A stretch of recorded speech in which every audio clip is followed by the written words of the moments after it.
काली बहन का हैंडसम और गोरी बहन का बदसूरत पति। उपासना, तू तैयार हो गई? चल आज दोनों एक साथ कॉलेज चलते हैं। तुमने ये सोच भी कैसे लिया कि मैं तुझ जैसी लड़की के साथ कॉलेज जाऊंगी? उपासना, हम दोनों बहनें हैं। इसी चीज का तो दुख है कि हम दोनों बहनें हैं। एक बार तो खुद को शीशे में देख और मुझे देख, तुझ में और मुझ में जमीन आसमान का फर्क है। उपासना की ये बात सुनकर काजल दुखी हो जाती है और अपना बैग लेकर कॉलेज के लिए निकल जाती है। तो वहीं दूसरी ओर जब उपासना मुंह बनाकर जाने लगती है तो विमला उसे रोक लेती है। अरे उपासना बेटा, तू बिना खाए कहाँ जा रही? और काजल को क्या हुआ? आज उसने भी खाना नहीं खाया, ऐसे ही चल पड़ी। होना क्या है, हमेशा की तरह साथ में चलने के लिए कह रही थी और जब मैंने उसे उसकी हकीकत दिखा दी तो मुंह बनाकर चली गई। पता नहीं ये लड़की कब समझेगी। कितनी बार मैंने इसे कहा है थोड़ा मेकअप कर ले, क्रीम लगा ले, पर नहीं, इसे तो अपना काला रंग ही पसंद है। इससे तो मैं परेशान आ गई हूँ। काजल और उपासना दोनों ही विमला की सगी बेटी थी, पर फिर भी विमला अपनी दोनों बेटियों में फर्क करती थी। ऐसे ही कुछ दिन बीत जाते हैं और एक दिन उपासना और काजल कॉलेज से घर आ रही होती हैं। रोड पर पानी भरा होता है, तभी एक बच्चा वहां से गुजरने लगता है, पर सामने से आ रही गाड़ी काजल देख लेती है और उस बच्चे को अपनी ओर खींच लेती है, जिस वजह से पानी के छींटे उपासना के ऊपर आ जाते हैं। बेटा, तुम ठीक तो हो? तुम्हें दिखाई नहीं दे रहा था सामने से गाड़ी आ रही है? अगर अभी तुम्हें चोट लग जाती तो? उसका तो पता नहीं, पर आज ये साबित हो गया काजल कि मैं तेरे साथ कहीं आ जा नहीं सकती। तेरी वजह से और इस बच्चे की वजह से मेरे इतने महंगे कपड़े और मेकअप खराब हो गए। अब क्या मैं ऐसी हालत में घर जाऊंगी? अरे कोई बात नहीं उपासना यार, हम तेरे दोस्त हैं, कब काम आएंगे? तू हमारे साथ हमारे घर चल, हमारा घर यहीं पास में है। और वैसे भी जब तुम दोनों बहन एक साथ चलती हो तो लगता है कि दिन और रात एक साथ चल रहा है। उपासना के सारे दोस्त काजल के काले रंग का मजाक उड़ाते हैं और उपासना चुपचाप सब सुनती है। कुछ देर बाद उपासना अपने दोस्तों के साथ उनके घर चली जाती है और बेचारी काजल आंखों में आंसू लिए वहां से निकल जाती है। पर यह सब कुछ विक्रम नाम का एक लड़का देख लेता है जो कि काफी हैंडसम था। वो घर जाकर सारी बात अपनी माँ को बताता है और अपनी माँ से कहता है, माँ, उसका सांवला रंग और गोरा दिल देखकर मेरा दिल उस पर आ गया है। माँ, वो मेरी कॉलेज की ही है, आप प्लीज मेरा रिश्ता लेकर उसके घर चलो ना। अच्छा ठीक है बाबा, ले जाऊंगी उसका रिश्ता, पर पहले तू अपने एग्जाम तो क्लियर कर ले और अपने पापा की कंपनी संभाल ले, क्योंकि कोई भी माँ बाप बेरोजगार के हाथों में अपनी लड़की का हाथ नहीं देते। सही कहा माँ, अब तो मैं काजल को पाने के लिए दुगनी मेहनत करूंगा। विक्रम को काजल इतनी पसंद आती है कि वो हर समय काजल के बारे में सोचता है और कॉलेज में भी बस उसे ही देखता है। समय यूं ही गुजरता है और उन तीनों की पढ़ाई पूरी हो जाती है और विमला उपासना के लिए रिश्ते देखना शुरू कर देती है। बहुत जल्द विक्रम भी अपने पापा की कंपनी संभाल लेता है और अपनी माँ के साथ काजल का हाथ मांगने उसके घर पहुंच जाता है, जहां वो देखता है कि एक और लड़के वाले वहां आए हुए हैं। माफ करना जी, पर हमने आपको पहचाना नहीं। बहन, भाई साहब, मैं विक्रम की माँ हूँ। विक्रम आपकी बेटी को बहुत पसंद करता है, इसीलिए बिना बताए हम यहाँ आपकी बेटी का हाथ मांगने के लिए आ गए हैं।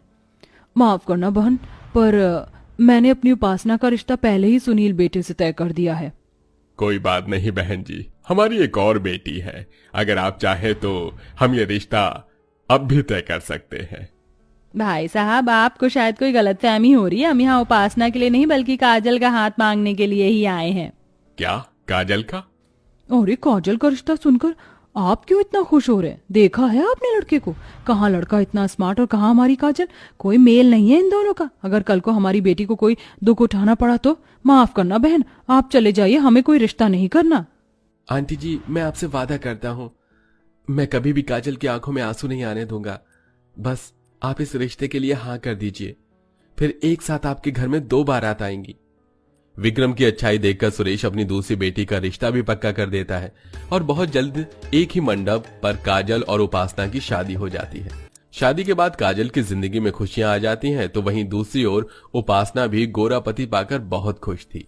सुनील जी, आप तो मेरे सपनों के राजकुमार से भी ज्यादा गोरे और सुंदर निकले। मुझे तो लगता था कि मुझसे ज्यादा गोरा शायद कोई हो ही नहीं सकता, पर आपने तो सुंदरता में मुझे भी फेल कर दिया। उपासना, ये लो तुम्हारा नजरिया है, इसलिए मैं तुम्हें सुंदर दिखता हूँ, वरना हर कोई बस मेरा मजाक ही बनाता रहा है। लोगों के ताने और उनके मजाक सुनकर मैंने फैसला किया कि मैं खुद को बदल दूंगा, और मैंने खुद को बदल दिया। लोगों की बातों पर ध्यान मत दो, आप बहुत सुंदर हैं। अच्छा, वैसे आप मुझे हनीमून पर कहाँ ले जा रहे हो? जहां तुम कहो। मैं तो कहता हूं कि हम एक साथ डिसाइड करते हैं कि हम बाहर कहाँ घूमने जाएंगे। पर उससे पहले हम 5 स्टार होटल में चलते हैं एक साथ डिनर करने के लिए। क्या 5 स्टार होटल में? Thank you so much Sunil ji, मेरी जिंदगी में आने के लिए। सुनील जैसा पति पाकर उपासना बहुत खुश थी, पर उसकी ये खुशी ज्यादा देर नहीं टिकती। कुछ देर बाद जब सुनील अपना मेकअप उतारकर अपने असली रूप में उपासना के सामने आता है तो अपने पति का काला रंग और रूप देखकर और बदसूरत चेहरा देखकर उपासना हैरान हो जाती है। तुम्हारी जैसी बीवी पाकर मेरी जिंदगी का मकसद पूरा हो गया। अब मुझे इस मेकअप की जरूरत नहीं है। मैं अपने असली रूप में तुम्हारे साथ रहूंगा। ये आपको क्या हो गया? आप इतने काले बदसूरत कैसे हो गए? आप मेरे साथ कोई मजाक कर रहे हो ना? उपासना, मैं क्यों तुम्हारे साथ मजाक करूंगा? मैंने तुम्हें बताया था ना कि लोग मेरा मजाक बनाते थे क्योंकि मैं काला था और यही मेरा असली रंग है। और तुम तो मुझे दिल से प्यार करती हो, फिर तुम मेरे काले रंग को देखकर हैरान क्यों हो गई? नहीं, मैं एक काले इंसान की बीवी नहीं बन सकती। तुमने मुझे धोखा दिया है, दूर रहो मुझसे। सुनील का असली रूप देखकर उपासना की अपनी आंखों पर विश्वास नहीं होता और ना ही वो इस बात को मानने को तैयार होती है और अपनी माँ को फोन करती है। माँ, ये तुमने क्या किया? तुमने मेरी शादी एक काले कलूटे बदसूरत के साथ कर दी और उस काजल की शादी इतने हैंडसम लड़के के साथ, जबकि हैंडसम लड़का मुझे मिलना चाहिए था, पर मुझे वो काला बदसूरत पति मिल गया। उपासना, ये तू क्या कह रही है? अगर दामाद जी सुनेंगे तो उन्हें बुरा लगेगा। क्या खराबी उनके रंग रूप में? वो तुझसे भी ज्यादा गोरे और सुंदर हैं। माँ, मुझे भी अब तक यही लगा था जब तक उनका असली चेहरा नहीं देखा था, पर जब मेकअप उतार कर वो मेरे सामने आए तो उनका काला रंग देखकर मेरे होश उड़ गए। आपने मेरी शादी गलत लड़के से करवा दी। मैं अपने काले बदसूरत पति के साथ चलूंगी तो क्या कहेंगे लोग? गोरी को काला और काली को गोरा पति मिल गया। नहीं माँ, मैं ऐसे आदमी के साथ नहीं रह पाऊंगी। मैं आ रही हूँ आपके पास। जहां उपासना अपने काले बदसूरत पति से परेशान थी तो वहीं दूसरी ओर काजल की जिंदगी का सारा दुख धीरे धीरे खत्म होने लगता है। काजल, हम सिंगापुर जा रहे हैं घूमने के लिए। क्या? सिंगापुर? नहीं नहीं, मुझे नहीं जाना। अगर मैं आपके साथ चलूंगी तो लोग मेरे साथ साथ आपका भी मजाक बनाएंगे। तो बनाने दो, मुझे फर्क नहीं पड़ता और तुम्हें भी फर्क नहीं पड़ना चाहिए, समझी? तुम अब चलो, पैकिंग कर लो, कल ही निकल रहे हैं हम। अब अगले दिन विक्रम और काजल सिंगापुर घूमने के लिए चले जाते हैं और काजल अपने पति के साथ सिंगापुर की फोटो व्हाट्सएप स्टेटस पर लगाती है, जिसे देखकर उपासना काजल की खुशियों से और भी ज्यादा नफरत करने लगती है और अपने पति के काले रंग से और भी ज्यादा जलने लगती है।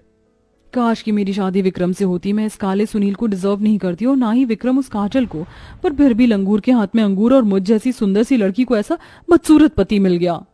काजल का स्टेटस देखकर उपासना को बहुत गुस्सा आता है और वो गुस्से में अपना फोन तोड़ देती है।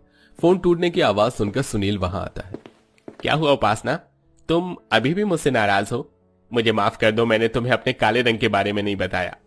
दूर हो जाओ मेरी नजरों से। मुझे काले लोगों से सख्त नफरत है और अब मैं तुम्हारे साथ इस घर में एक पल नहीं रह सकती। उपासना, तुम ये क्या कह रही हो? माना कि मैं काला हूं, पर मैं तुमसे सच्चा प्यार करता हूं।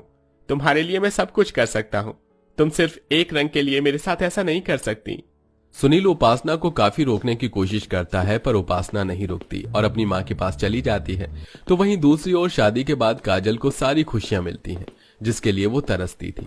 शादी के बाद काजल एक खुशहाल जिंदगी जीती है और उपासना सारी जिंदगी अपने मायके में रहती है।